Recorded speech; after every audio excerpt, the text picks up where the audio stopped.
स्मार्टफोनच्या दुनियेत क्रांती आता आपल्या शहरात. पलुसकरांच्या सेवेत सज्ज विवो एक्सक्लुझिव्ह स्टोअर. आता विवोची सुपरफास्ट टी सिरीज आणि गेमिंगसाठी जबरदस्त आयक्यूचे सर्व लेटेस्ट मॉडेल्स आता आपल्या पलुसमध्ये उपलब्ध. नको बजेटची चिंता, आमच्याकडे फायनान्स सुविधा. तर वाट कसली पाहताय, आजच भेट द्या.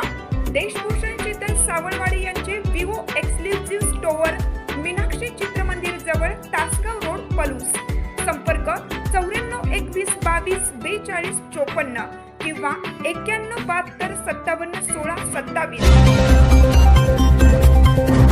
बंचाप्पा वनातील अटल आनंद वनकडे दुर्लक्ष, रोपांभोवती वाढले गाजर गवत. बुर्ली येथील बंचाप्पा वनात 3 जुलै रोजी मोठ्या उत्साहात सुरू करण्यात आलेल्या अटल आनंद वन उपक्रमातील वृक्ष लागवडीकडे सध्या दुर्लक्ष होत असल्याचं चित्र दिसून येत आहे. रोपांभोवती मोठ्या प्रमाणात गाजर गवत वाढले असून अनेक रोपांना अद्याप संरक्षणासाठी कुंपण करण्यात आलेलं नाही. त्यामुळे हजारो रोपांच्या संगोपनाचा प्रश्न निर्माण झाला आहे. महाराष्ट्र शासनाच्या कृषी विभागाच्या अटल आनंद वन घन वृक्ष लागवड अभियानांतर्गत बंचाप्पा वनातील श्री क्षेत्र बंचाप्पा मंदिर परिसरात लोकसहभागातून सुमारे 5000 देशी वृक्षांची लागवड करण्यात आली होती. यावेळी वृक्षारोपणाबरोबरच वृक्ष संवर्धनाला अधिक महत्त्व देण्याची गरज असल्याचे आवाहन करण्यात आले होते. मात्र सध्या प्रत्यक्ष ठिकाणी रोपांभोवती गाजर गवत वाढल्याने रोपांची वाढ खुंटण्याची शक्यता निर्माण झाली आहे. तसेच काही ठिकाणी रोपांचे संरक्षण करण्यासाठी आवश्यक असलेले कुंपण अद्याप करण्यात आलेले नसल्याने जनावरे तसेच इतर कारणांमुळे रोपांचे नुकसान होण्याची भीती व्यक्त होत आहे. अटल आनंद वन ही संकल्पना मियावाकी पद्धतीवर आधारित असून कमी जागेत देशी वृक्षांची दाट लागवड करून काही वर्षात घनदाट वन तयार करण्याचा उद्देश आहे.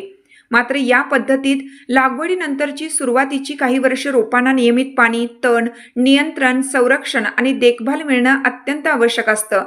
त्यामुळे केवळ वृक्षारोपणाचा कार्यक्रम न करता त्यानंतरच्या संगोपनाची जबाबदारीही सातत्याने पार पाडणं गरजेचं आहे. बंचाप्पा वनातील या वृक्ष लागवडीमुळे परिसरातील हरित क्षेत्र वाढण्यासोबतच जैव विविधतेला चालना मिळण्याची अपेक्षा होती.